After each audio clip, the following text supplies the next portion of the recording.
Good morning to all of you. Unit 2માં આજે આપણે શરૂઆત કરીશું activity number 4. Your teacher will read the following story for you. Listen to your teacher and then read the story silently. સ્ટોરીનું title છે song of songs, એટલે કે ગીતોનું ગીત. The great ruler of India, Akbar, had 9 gems in his court. The 9 gems were the greatest in their own fields. One of them was Tansen, a great musician. He played different types of musical notes for the king. He played ragas like Malkauns, Deepak, Kedar, Malhar, etc. Tansen made some innovations in Malhar Rag and created Miya Malhar Rag.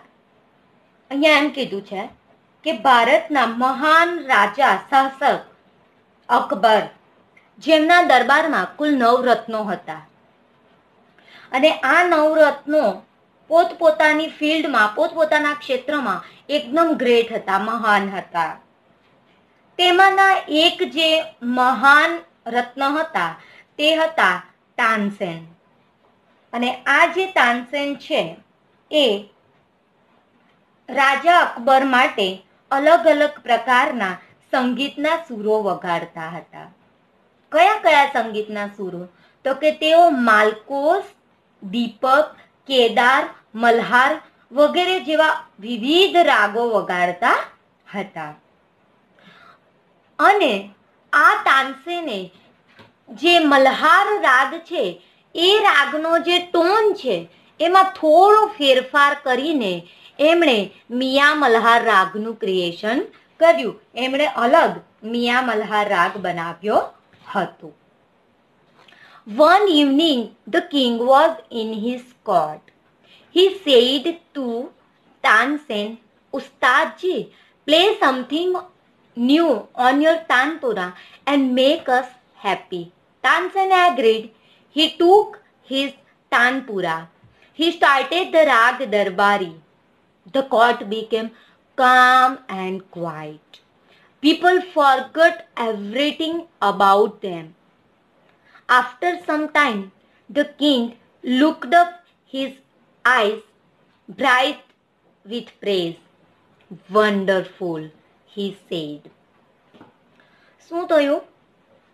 એક સમયે સાંજે બાદશાહ તેમનો દરબાર ભરીને બેઠેલા હતા. તેમણે તાનસેનને બોલાવ્યા અને અકબર તાનસેનને ઉસ્તાદજી કહીને બોલાવતા હતા. એટલે રાજાએ કહ્યું, ઉસ્તાદજી, તમારા તાનપુરા પર કંઈક એવું વગાડો અને અમે અહીંયા જે બધા દરબારમાં બેઠા છે બધાને ખુશ કરી દો. તાનસેને રાજાના કહેવા પ્રમાણે કબૂલ કર્યું અને તાનપુરો લીધો અને રાગ દરબારી ગાવાની શરૂઆત કરી. દરબાર એકદમ શાંત અને એકદમ નીરવ શાંતિ પથરાઈ ગઈ. એકદમ બધા ચૂપ થઈ ગયા અને બધા માત્ર ને માત્ર તાનસેનને સાંભળે છે. લોકો તેમની આસપાસ શું ચાલે છે એ બધું જ ભૂલી ગયા કે આપણે ક્યાં બેઠા છે, શું છે, બધું જ ભૂલી ગયા અને તાનસેન જે ગાય છે એમાં એકદમ મશગુલ થઈ ગયા. થોડો સમય થયો એટલે બાદશાહે ઉપર જોયું અને એમણે એકદમ વખાણ કર્યા ઉસ્તાદજીના, તાનસેનના, અને અદ્ભુત એવો અક્ષર રાજા બોલ્યા. Superb! I listen to you every day, but this was the best. Tansen bowed before the king. શું થયું?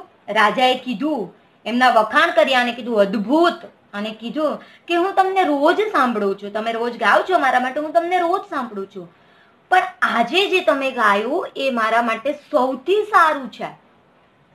તાનસેને બાદશાહ સમક્ષ શું કર્યું? બાઉડ કર્યું, એટલે કે પગમાં પડીને નમન કર્યું. I think you have the most wonderful voice in the world, said the king. શું કહે છે રાજા? કે મને એવું લાગે છે કે આખી દુનિયામાં સૌથી સારો અવાજ તમારો છે. Well, my lord, there is something who sings better than I, said Tansen with a smile. જ્યારે રાજા એમ કીધું કે આખી દુનિયામાં તમારો અવાજ સૌથી અદ્ભુત છે, ત્યારે તાનસેન જવાબમાં એમ કહે છે કે લોર્ડ, હું એક વાત કહેવા માંગુ છું કે મારું જે ગાવાનું છે એ મારા કરતા પણ વધારે સારું કોઈ ગાય છે. બરાબર, એવું રાજાને કહે છે તાનસેન કે મારા કરતા પણ વધારે સારું બીજું કોઈ ગાય છે. Really? cried the disbelieving king. Then I must have him sing in my court. Can you arrange it? asked the king. ખરેખર રાજાને એવું સાચું લાગતું નથી અને તેની સાથે રાજાએ એવું કીધું કે તો પછી તમારી એ માણસને મારા દરબારમાં ગાવા માટે બોલાવવા જ જોઈએ. શું તમે એ માણસને, એ વ્યક્તિને મારા દરબારમાં ગાવા માટે લાવી શકો છો? એવું રાજા પૂછે છે તાનસેનને. Tansen shook his head. I am afraid he will not come to the court. શું કહે છે તાનસેન? માથું હલાવે છે. શેક એટલે હલાવવું, કે મને ડર છે કે તેઓ કદાચ તમારા દરબારમાં નહીં આવી શકે. What if, even if he hears that the king himself requests him? No, not even then. શું કહે છે કે શું રાજા પોતે એમને બોલાવવા માંગે છે તો પણ એ મારા દરબારમાં આવવાનું ના કહેશે? નો, નોટ ઇવન ધેન. ના, તો પણ નહીં. રાજા બોલાવે છે એવું કહીશું તો પણ નહીં. Akbar was very eager to meet him. હવે અકબર તેમને મળવા માટે વધારે આતુર થાય છે. કેમ આતુર થાય છે? કારણ કે તાનસેને એવું કીધું કે રાજા કહેશે છતાં પણ એ આવવા નથી એ આવશે નહીં. એટલે રાજાને વધારે ઉત્સાહ થાય છે, આતુરતા આવે છે કે શું મારા બોલાવીએ પણ નહીં આવી શકે? એવું કોણ માણસ હશે? Very well, Ustadji, said the king. With a smile, he looked into Tansen's eyes. શું થયું? શું પોતે વિનંતી કરે છે તેવી ખબર પડે તો પણ નહીં આવે? બરાબર, તો શું કહે છે? સારું ઉસ્તાદજી. બાદશાહ બોલ્યા, તેઓ હસ્યા અને તાનસેનની આંખોમાં જોયું. બરાબર છે ને? Looked into Tansen's eyes. તાનસેનની આંખમાં જોઈ છે. If he doesn't come here, I shall go to him myself. Will you take me to him? asked the king. રાજા પૂછે છે કે ઇટ્સ ઓકે, ચાલશે. જો તેઓ અહીં નહીં આવી શકે તો હું પોતે એમની પાસે જઈશ. તમે મને એમની પાસે લઈ જશો? જે માણસ છે તેમની પાસે તમે મને લઈ જશો? બાદશાહ આવું કોને પૂછે છે? તાનસેનજીને, કે જો એ માણસ અહીંયા નથી આવી શકતા તો હું જવા ઈચ્છું છું, તો તમે મને ત્યાં લઈ જશો? Yes, but you do not go there.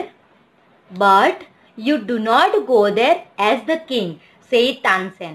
Tansen કહે છે કે હા, હું તમને ત્યાં લઈ જાઉં, પણ તમારે મારી સાથે આવશો, તમે મારી સાથે આવશો ત્યારે તમારે એક રાજા તરીકે મારી સાથે આવવાનું નથી. I shall go as a humble lover of music, said the king.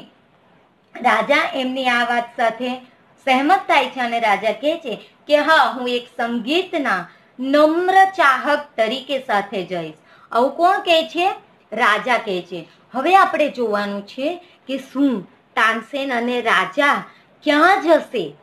Tansen રાજાને કોઈકની પાસે લઈ જશે અને કોણ છે કે જે રાજા પાસે આવવા નથી માંગતું અને છતાં પણ બહુ સારું મ્યુઝિક છે એમનું, બહુ સારું સંગીત છે. હવે આપણે આગળની જે સ્ટોરી છે એ નેક્સ્ટ પીરિયડમાં જોઈશું. તમારે આ એક્ટિવિટી આખી જે છે એ એક્ટિવિટી 4નું રીડિંગ કરવાનું છે. હોમવર્ક છે આ તમારું. એક્ટિવિટી 4નું રીડિંગ કરવાનું રહેશે. Thank you. Stay home, stay safe.